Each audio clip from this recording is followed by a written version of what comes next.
Far East Floral, which is one of the bigger floral markets here in Singapore, where we have flowers from all over the world. Let's see what we have today.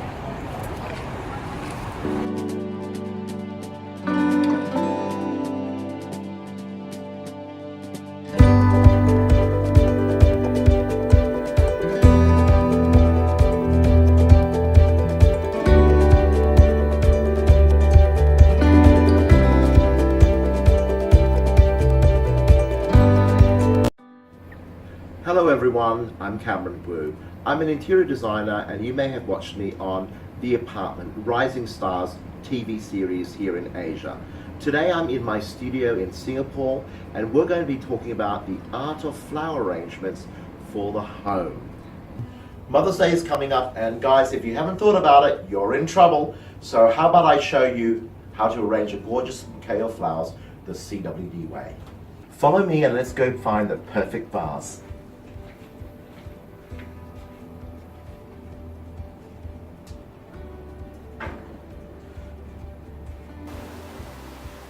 I think this is perfect.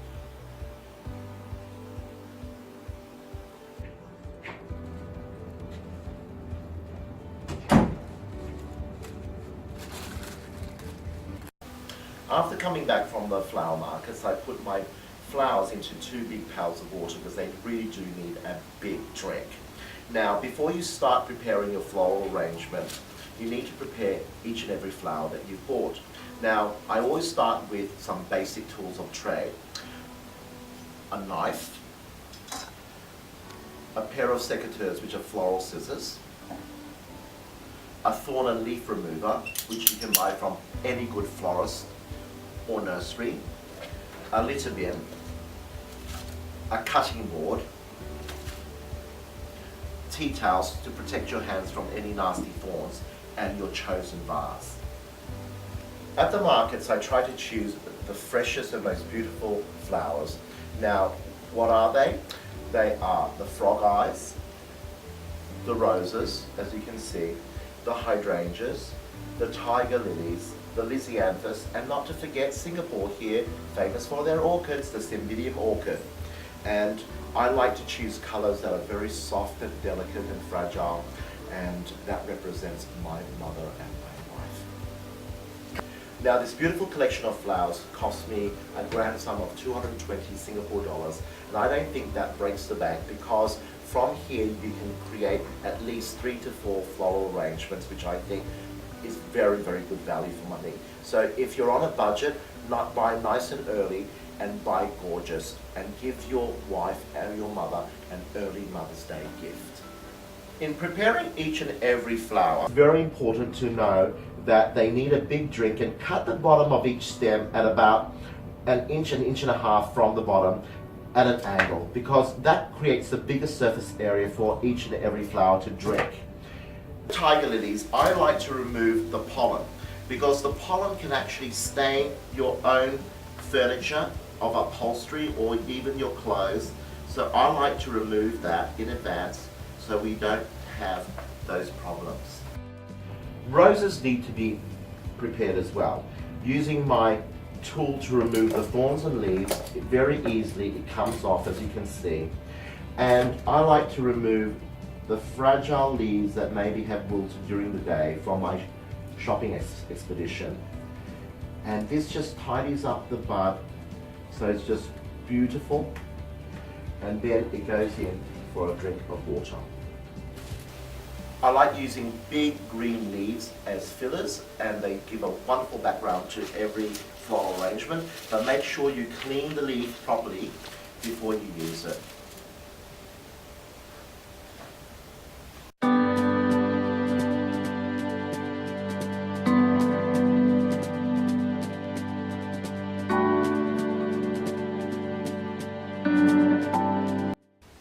What I've done is I've very carefully lined up all the roses at the right height to ensure that they're all at the same height, and then choosing where the base of the lower stem is, I then cut to ensure that they're all going to be at the same height when you put them into the vase, and also when they enjoy a good drink. Now that I've prepared all the flowers, what I've done is that I've cut all the roses and their stems at equal height, so that when you put them into the floral arrangement, they'll all be symmetrical, and it's a big conical or pyramid shape. So I always like to start with the biggest flowers, and they happen to be the tiger lilies today. And then I also like to start with the second biggest flowers, which basically I use as a filler, which is the lisianthus. As you can see, they are of two different heights. But what I do is to work with the vase is the most important. Literally, I place the vase to the end of the bench and I ascertain how high my flowers should be. And in terms of proportion, it should be just over half of the size or the height of the vase. So I think, to me, that that looks about good. So then what happens is that I then take my first stem and I actually know how much to cut.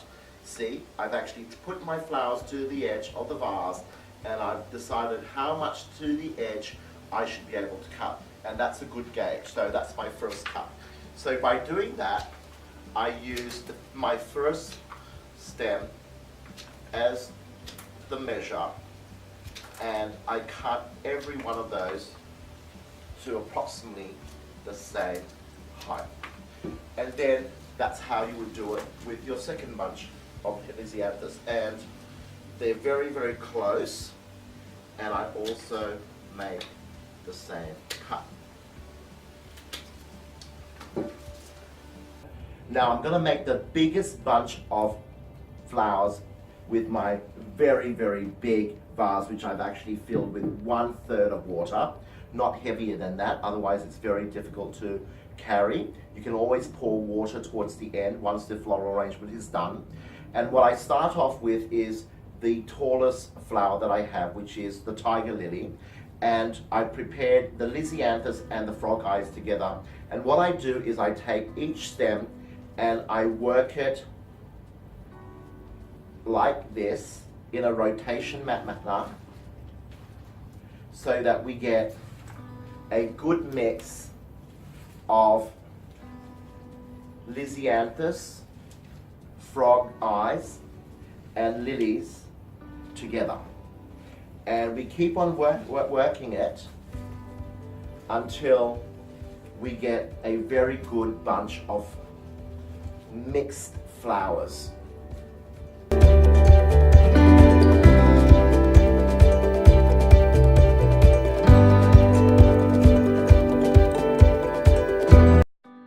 Now you can see that I've rotated and alternated the tiger lilies, the frog eyes, and the lisianthus together, and I've created a very nice mix. Now you can be finished here. This could be one bunch of medium-sized floral bouquet for the dining table or for the coffee table, but I like a really big bunch because I always think it looks luxurious and opulent, and my wife, who's a mother, deserves that. See, all the flowers are very nicely mixed, and I'll show you the actual ends. Even though I prepared it as carefully as I did, you can see that they're all at different heights. So what I'm going to do now is I'm just going to cut it so each stem is equal in size, because you don't want ones higher than the others. And there you have it. And I'm going to pop that into the vase as my starting point. Well, I've just pumped all the flowers into the vase, but as you can see at the back, it's still not done. So what I'm trying to do is to arrange it in such a way that it's all sculptural and symmetrical. And so it will look very lush and opulent, and I'm going to be popping in these pops of colors from the roses, which are all very delicate and beautiful and soft, in between all the actual greens and whites that you see here.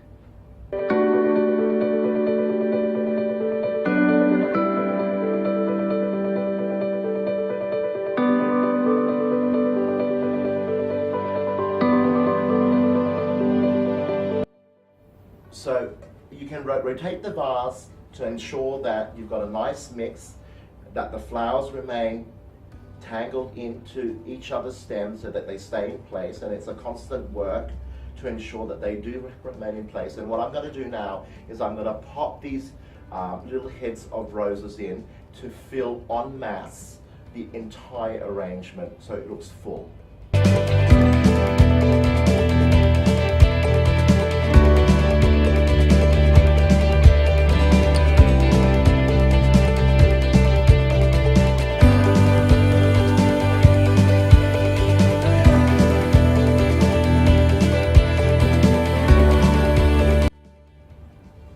When you're doing the floral arrangement, be sure to take a look at all sides in 360 degrees, and you may see little pockets of emptiness, what I call like little holes or bald spots, so to speak. And what I try to do is to make sure that I fill it all up, and it's really just a very, very nice mix and array of different flowers. And I don't really want to do a cluster of one flower in one area in this one, because what I want to make sure it looks very natural, like it's God's gift from the Garden of Eden for Mother's Day.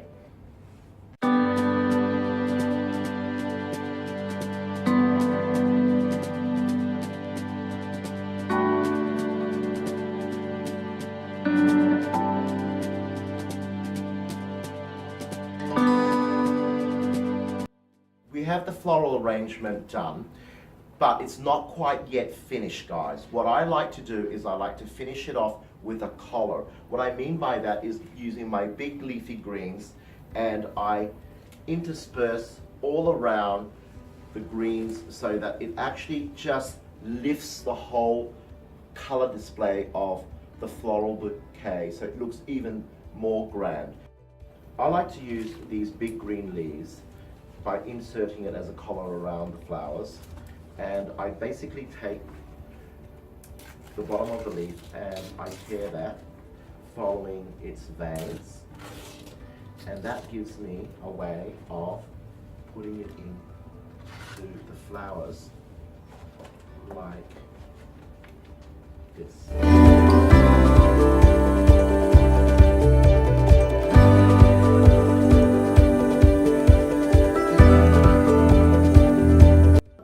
There you have it, a very economical, or mildly economical, but very beautiful God's gift of beautiful hand-picked flowers for your wife or mother for Mother's Day.